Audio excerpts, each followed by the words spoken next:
베드로전서 3장 13절에서 22절까지의 말씀 같이 합독하시도록 하겠습니다. 또 너희가 열심으로 선을 행하면 누가 너희를 해하리요. 그러나 의를 위하여 고난을 받으면 복 있는 자니 저희의 두려움을 두려워 말며 소동치 말고 너희 마음에 Always be prepared to give an answer to everyone who asks you to give the reason for the hope that you have. But do this with gentleness and respect. 선한 양심을 가지라. 이는 그리스도 안에 있는 너희의 선행을 욕하는 자들로 그 비방하는 일에 부끄러움을 당하게 하려 함이라. 선을 행함으로 고난받는 것이 하나님의 뜻일진데 악을 행함으로 고난받는 것보다 나으니라. 그리스도께서도 한번 죄를 위하여 죽으사 의인으로서 불의한 자를 대신하셨으니 이는 우리를 하나님 앞으로 인도하려 하심이라. 육체로는 죽임을 당하시고 영으로는 살리심을 받으셨으니 저가 또한 영으로 옥에 있는 영들에게 전파하시니라. 그들은 전에 노아의 날 방주 예비할 동안 하나님이 오래 참고 기다리실 때에 순종치 아니하던 자들이라. 방주에서 물로 말미암아 구원을 얻은 자가 몇 명뿐이니 겨우 8명이라. 물은 예수 그리스도의 부활하심으로 말미암아 이제 너희를 구원하는 편이 곧 침례라. 육체의 더러운 것을 제하여 버림이 아니요 오직 선한 양심이 하나님을 향하여 찾아가는 것이라. 저는 하늘에 오르사 하나님 우편에 계시니 천사들과 권세들과 능력들이 저에게 순복하느니라. 아멘. 네, 저희 계속해서 베드로전서에 대해서 말씀을 나누고 계신데 오늘 선한 양심을 가져야 한다라는 것에 대해서 함께 나누어 보고자 합니다. 선한 양심입니다. 굉장히 오래된 이야기이긴 하지만 성도님들께서 한 번쯤 들어보셨을 만한 이야기를 잠깐 나누어 보고자 합니다. 이 사람은 한 가정을 책임지는 남편이었습니다. 그런데 어느 날 아내가 치명적인 병에 걸렸어요. 그런데 아내가 회복될 것처럼 보였는데 회복되지 않고 날이 갈수록 병세가 악화되더라라는 것입니다. 그리고 이제는 약을 먹지 않으면 곧 죽게 될 위기에 처하게 되었어요. 남편은 이제 아내를 살리기 위하여 참다 약국에 갑니다. 약국에 가서 약사에게 아내의 병에 대해서 이야기를 하니까 다행스럽게도 아내를 살릴 수 있는 약이 이 약국에 있었다라는 것이에요. 그런데 슬프게도 이 남자는 돈이 없어서 약을 살 수가 없었습니다. 남편은 약사님께 애원을 합니다. 약사님, 제발 제가 우리 아내를 살릴 수 있도록 약을 조금만 싸게 팔아주십시오. 제가 이 약을 가져가서 우리 아내에게 먹일 수 있도록 좀 도와주십시오. 약사가 약을 팔았을까요? 아닙니다. 약사는 이 사람이 원했던 그 헐값의 약을 팔지 않았습니다. 왜냐하면 약사에게도 이 약은 굉장히 비싼 제품이었다라는 것이죠. 결국 남편은 이 약사에게 애원하다가 약을 구하지 못하고 집으로 돌아갑니다. 그리고 그날 저녁에 약국에 다시 오는데 약을 구하게 되었어요. 로또가 된 게 아니고 약국에 들어가서 한밤중에 약을 훔쳐간 것입니다. 성도님들께서 잠시 생각해 보시면 좋을 것 같아요. 이 사람이 여러분 앞에 와서 이제 재판을 받아야 된다면 성도님들은 어떠한 판결을 내리시겠습니까? 또한 남편의 상황이라면 그리고 약사의 입장이었다면 어떻게 행동하셨겠어요? 이 이야기가 실제 사건은 아니지만 우리가 한 번쯤 들어봤을 심리학자 로렌스 콜버그의 하인츠 딜레마라는 이야기입니다. 하인츠 딜레마. 이 이야기를 두고 여러 가지 의견이 있습니다. 사랑하는 아내를 살리기 위한 것이니 이 사람이 비록 약을 훔쳤지만 정당한 행위인 것이다. 혹은 분명히 법을 어긴 것이기 때문에 생명을 위한 것이었지만 잘못된 행동이었다라고 의견이 나누어져요. 왜 사람들의 의견은 다른 것일까요? 그것은 사람마다 양심의 기준이 다르기 때문입니다. 양심의 기준. 의료 쪽 분야에서 일하시는 분들은 그래도 돈보다는 사람을 살리는 것이 먼저여야 하지 않겠느냐. 그러니까 약사는 돈도 중요하지만 이 사람한테 줘야 했지 않았겠느냐라고 얘기했을 수도 있을 것 같아요. 그리고 또 법 쪽에 계신 분들께서는 이 이야기를 두고 아무리 그래도 그는 법을 위반한 사람이다. 약을 훔친 것은 그래도 잘못된 행동이다라고 말할 수 있을 것 같습니다. 이렇게 사람마다 일하는 분야, 갖고 있는 지식, 그동안 살아오면서 겪어왔던 경험들 이런 것이 모두 다르기 때문에 서로 다른 대답을 할 수밖에 없어요. 도덕적 기준이 서로 다르다라는 것이죠. 그럼에도 불구하고 기준이 달라도 공통점이 있습니다. 사람들의 양심에는 공통점이 있어요. 판단하는 것의 주체가 결국에 내 자신이라는 것입니다. 내 자신. 서로 다른 지식과 서로 다른 경험과 서로 다른 분야에 있지만 나의 지식과 나의 경험이 결국에는 판단의 기준이 된다는 것이죠.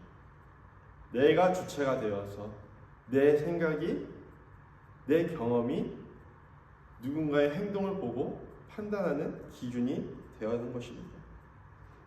이것이 우리가 말하는 보편적인 양심이죠. 서로 다른 상황이기 때문에 기준은 좀 다를 수가 있습니다. 뭐 이 사람이 잘했다, 잘못했다. 뭐 저희 성도님들 중에도 저도 마찬가지고 저희 중에도 아마 의견이 좀 갈릴 수도 있을 것 같아요. 그것은 왜 그러느냐? 말씀드린 것처럼 우리 각자가 살아온 경험 그리고 알고 있는 지식들이 서로 다르기 때문에 그렇습니다.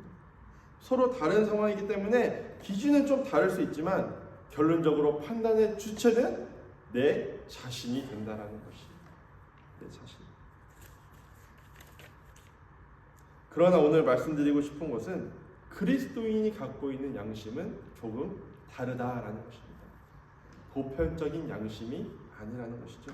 단순히 도덕적인 기준으로 생각하고 행동하게 만드는 양심만 갖고 있는 것이 아니라 보다 근본적으로 판단할 수 있는 뚜렷한 기준을 갖고 있습니다.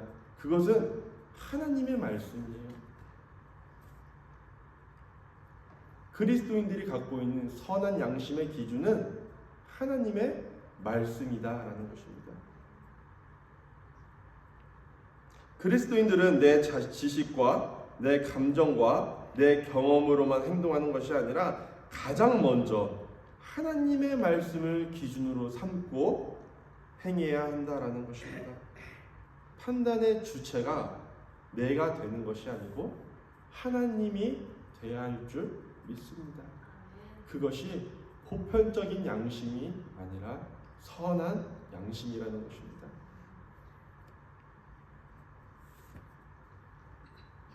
베드로는 이처럼 사람이 행동하는 기준에 대하여 오늘 본문 16절에서 이야기합니다. 너희가 선한 양심을 가지고 행해라.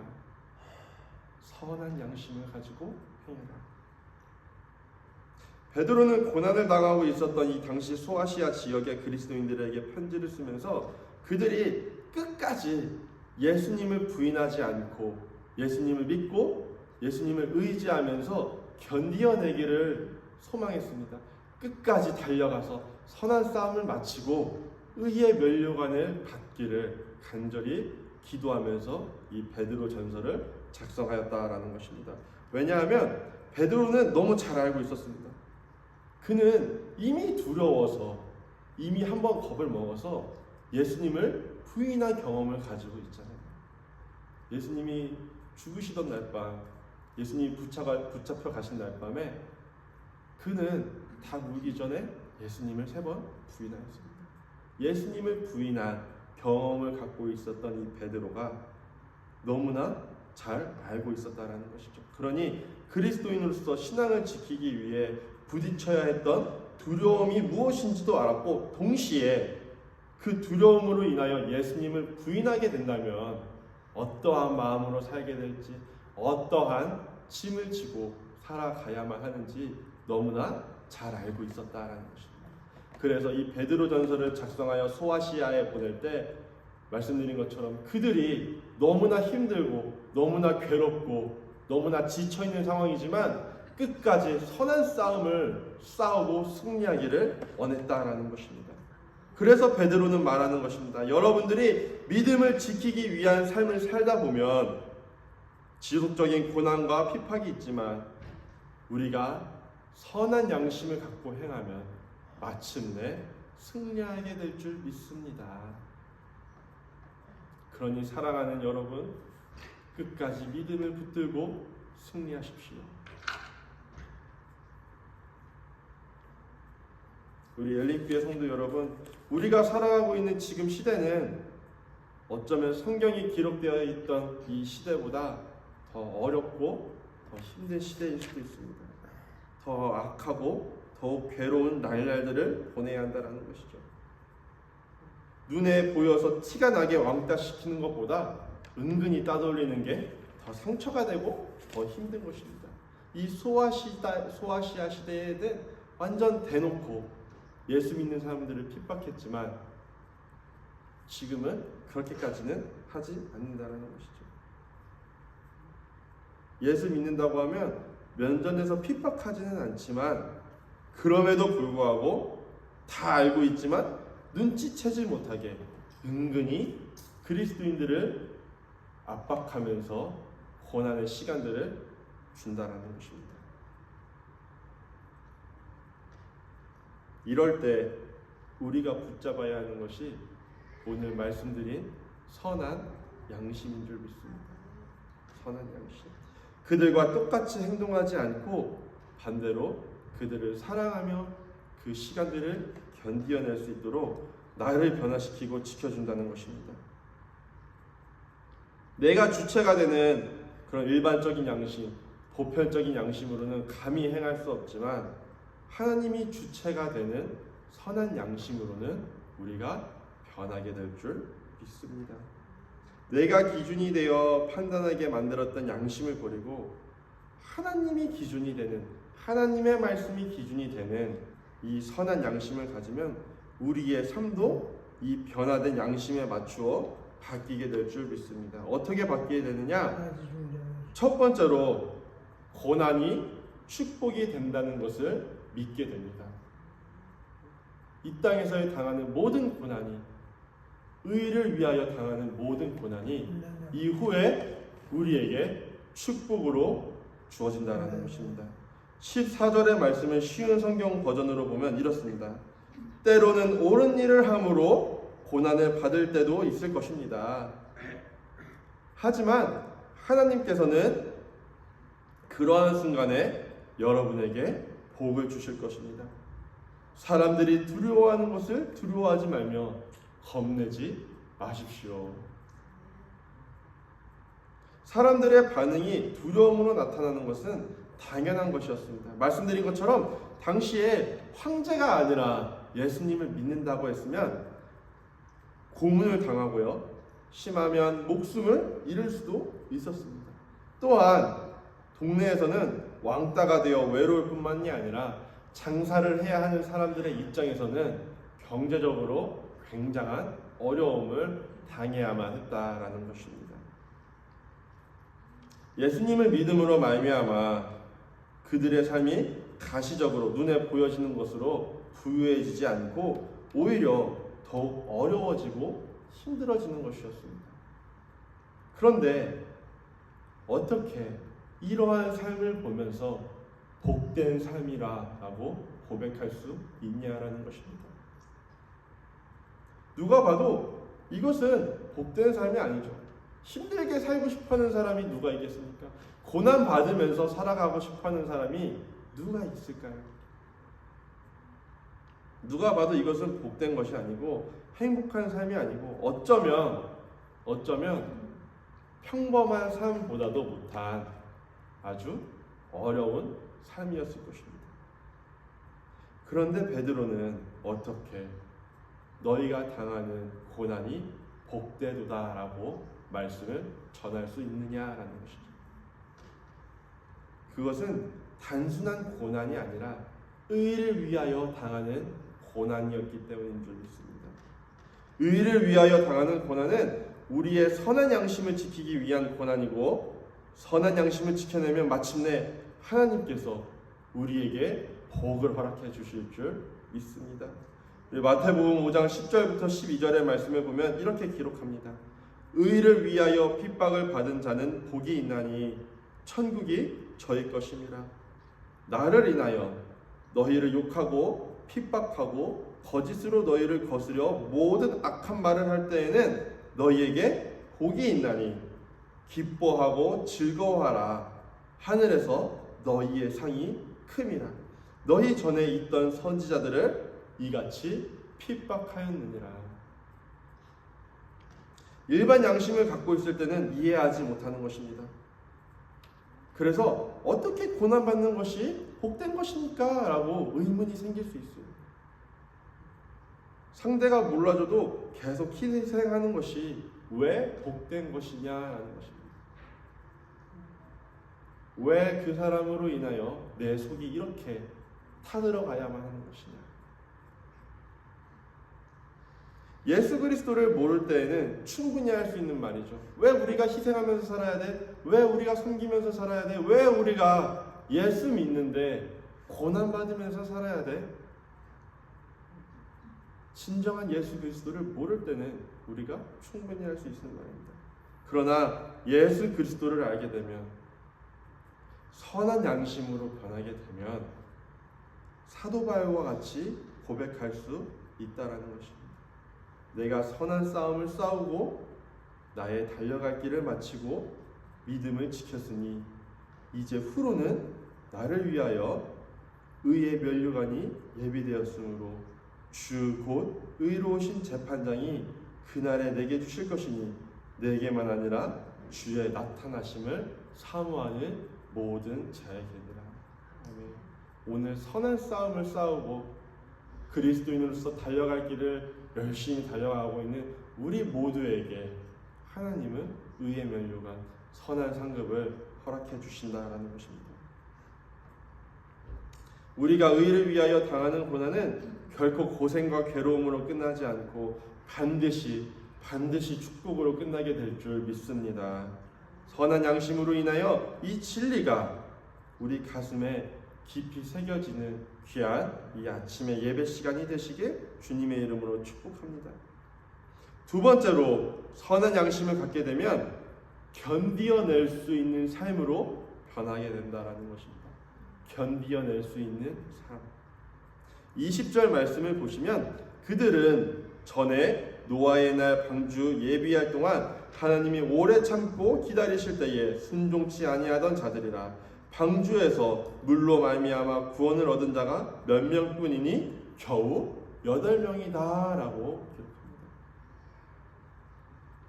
창세기에 나오는 이 하나님의 홍수 심판에서 살아남은 자는 말 그대로 8명이 전부였습니다.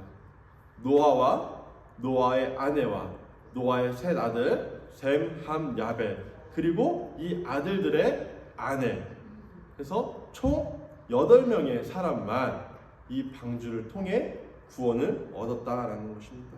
다른 사람은 어떻게 되었을까요? 아시는 것처럼 모두 홍수에 수장되어 목숨을 잃었다라는 것이죠. 노아와 그의 가족들만 살아남을 수 있었던 것은 그가 하나님의 말씀에 순종하는 선한 양심을 갖고 있었기 때문입니다. 자신의 판단을 기준으로 삼은 것이 아니라 하나님의 말씀을 기준으로 삼은 것이죠. 하나님의 말씀을. 하나님은 노아에게 말씀하셨습니다. 모든 혈육 있는 자의 강포가 땅에 가득함으로 그 끝날이 내 앞에 이르렀으니 내가 그들을 땅과 함께 멸하리라. 그런데 중요한 포인트는 다음입니다. 너는 잣나무로 너를 위하여 방주를 짓되 그 안에 간들을 막고 역청으로 그 안팎을 칠하라. 하나님께서 인간들의 부패에 분노하시고 또 세상을 멸망시키기로 작정하셨습니다. 그런데 당대의 의인이었던 하나님의 말씀에 순종했던 노아와 그의 가족들만큼은 살리시기로 말씀하신 것입니다. 그런데 그냥 살려주신 게 아니었어요. 홍수가 일어나 있는 동안 노아와 노아의 가족들을 이렇게 뽑아다가 이 비가 오는 동안, 홍수가 있는 동안 잠깐 하늘에 떠 있게 만드신 게 아니고 노아에게 직접 방주를 만들으라고 명령하신 것입니다. 방주의 제작 기간은 대략 100년 정도로 추정합니다. 왜냐하면 노아가 세 아들을 얻은 시점은 약 500세고요. 성경에 기록되어 있는 약 500세입니다. 그리고 홍수가 시작된 것은 그가 600세가 되던 해라고 말합니다. 그래서 정확하지는 않지만 이 방주가 만들어진 기간은 약 100년으로 충분히 생각해 볼 수가 있을 것입니다. 100년이라는 시간이 짧을까요? 결코 그렇지 않죠. 100년이라는 시간은 굉장히 긴 시간입니다. 우리는 성경 몇 구절을 통해서 이 100년이라는 시간이 흘러갔다라고 알게 되는데 실제로 있어서 100년이라는 시간이 결코 짧지 않습니다. 저희 중에 아무도 100년이라는 시간을 경험하신 분은 없을 것이에요. 그런데 노아는 그 세월 동안 많은 것을 견디어냈다라는 것이죠. 무려 100년이라는 시간 동안 말입니다. 방주를 짓는 것부터 결단코 쉽지는 않았을 것입니다. 배의 크기가 엄청 큰데 당시에 기계도 없죠. 나무를 옮겨줄 트럭도 없죠. 포크레인도 없죠. 또 배를 짓는데 도움을 받을 수 있는 그 어떠한 기술도 있지 않았다는 것입니다. 따라서 이 작업의 모든 것은 사람이 해야 했으니 이 방주를 짓는 100년 동안 얼마나 만성 피로에 시달렸겠냐라는 것이죠. 굉장히 피곤했을 것이에요. 방주의 크기도 어마어마한데 이것을 100년 동안 만들어야 했다. 또한 그들이 견뎌내야 했던 것은 육체적인 것뿐만 아니라 심리적인 것도 있었습니다. 그들을 바라보는 주변의 시선입니다. 하루 이틀, 1년, 2년 방주를 짓는 것도 아니고 오랫동안 방주를 지어야 했으니 사람들 눈에는 노아의 이 행위가 저게 뭐하는 짓인가라고 참 미련하게 보였을 것이에요. 그 시선들을 노아는 견뎌야만 했다라는 것입니다. 노아가 방주를 작업했던 것은 산이었습니다. 따라서 바다 근처에서 고기잡이를 위한 배를 짓는 것도 아니고요.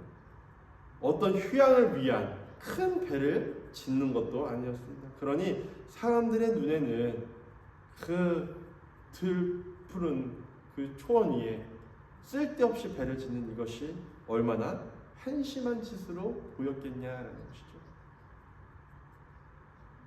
그런데 노아는 그 모든 것을 참고 이겨낸 줄 믿습니다. 육체적인 피곤함도 이겨내고 심리적으로 힘들게 했던 사람들의 시선과 조롱도 모두 견디어냈다라는 것입니다. 그것들을 모두 견디어낸 노아의 가족만 오직 하나님의 심판에서 살아남을 수 있었는지 믿습니다. 그들이 선한 양심을 갖고 행했던 사람들의 조롱과 또 육체적인 피곤함 이 모든 것을 견디어내며 끝까지 방주를 지어냈을 때 비로소 구원을 받았다라는 것입니다. 이러한 선한 양심은 우리가 구원을 받을 수 있도록 견디게 해줍니다. 조금 하다 지쳐서 포기하거나 주저앉거나 힘들고 지쳐서 괴롭게 만드는 것이 아니라 그 과정이 어렵고 미련해 보이더라도 하나님의 뜻이 이루어질 때까지 우리를 견디게 해준다라는 것입니다. 엘린교회 성도 여러분, 끝까지 견디어내는 자들이 되시길 주님의 이름으로 축복합니다. 끝까지 견디어내시기를 바랍니다. 노아는 하나님 말씀에 순종하기 위하여 육체적인 압박과 심리적인 압박에서 견디어야만 했습니다. 무려 100년이라는 시간 동안 말이죠. 노아뿐만 아니라 요셉도 꿈이 이루어지기까지 형제들의 배신과 모함을 견뎌냈고요. 다니엘도 자신의 믿음을 지키기 위한 여러 가지 어려움을 견뎌내야만 했습니다. 우리도 마찬가지입니다. 지금은 견디어내야 하는 시기입니다. 견뎌야 합니다. 버티셔야 돼요. 선한 양심을 갖고 그리스도인으로서 버텨내셔야만 합니다. 의를 위한 고난을 견뎌내며 하나님을 기다려야 하는 시기인 것입니다. 이 시기에 우리가 함께 서로를 도우며 협력하여 세워지기를 주님의 이름으로 축복합니다. 선한 양심을 품으시길 바라요. 선한 양심의 주체인 예수 그리스도가 우리로 하여금 견디어낼 수 있는 용기와 지혜를 허락해 주실 줄 믿습니다. 오늘 말씀을 정리하고자 합니다. 성경에 보면 데마라는 사람이 기록되어 있습니다. 이 사람은 사도 바울의 동역자입니다. 사도 바울이 열심히 복음을 전할 때 그와 함께 여러 곳을 돌면서 복음을 전했어요. 골로새서를 보면 그는 복음을 전하다가 바울과 함께 감옥에 가기도 했고요. 빌레몬서에서는 바울이 이 데마라는 사람에 대하여 나의 동역자다라고 소개하기도 합니다. 그런데 바울의 마지막 서신인 이 디모데후서 4장에 와서는 슬픔에 잠긴 채 이렇게 편지합니다. 디모데후서 4장 10절을 보시면 데마는 이 세상을 사랑하여 나를 버리고 데살로니가로 돌아갔다. 데마는 이 세상을 사랑하여 나를 버리고 데살로니가로 돌아갔다라는 것입니다. 안타깝게도 데마는 마지막까지 견디어내지를 못했습니다. 조금만 더 견디어냈으면, 조금만 더 선한 양심을 품고 이 고난들을, 의를 위하여 당하는 이 고난들을 지나갔다라면 하나님께 귀한 상급을 받을 수 있는 인물이었는데 안타깝게도 그러지 못했다라는 것입니다. 눈앞에 보이는 것만 쫓았던 가룟 유다도 마찬가지입니다. 이 세상의 것을 누리기 위해서 자신의 양심을 팔아 돈을 취했다라는 것이죠. 그의 마지막은 모두 아실 거라 생각합니다.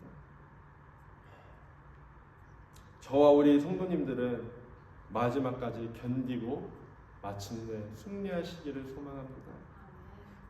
결코 쉬운 길은 아닙니다.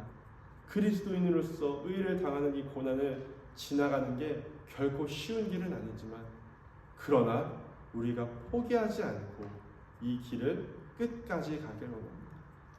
노아처럼 100년이라는 그 긴 시간이었지만 그 긴 시간 동안 선한 양심, 하나님의 말씀을 붙들고 승리하는 우리 모두가 되기를 원합니다. 하나님이 우리의 기준이 될 때 선한 양심으로 하여금 포기하지 않고 또 남들이 모르는 하나님의 축복을 받게 될 줄 믿습니다. 내가 기준이 되면 내가 포기하고 싶을 때 포기하고요, 내가 그만두고 싶을 때 그만두고, 내가 놔버리고 싶을 때는 다 손에서 놔버리게 됩니다. 데마처럼 말이죠. 내가 기준이 되면 하늘의 상급이 아니라 그저 썩어 없어질 이 땅의 것에 눈을 돌리게 됩니다. 가룟 유다처럼입니다.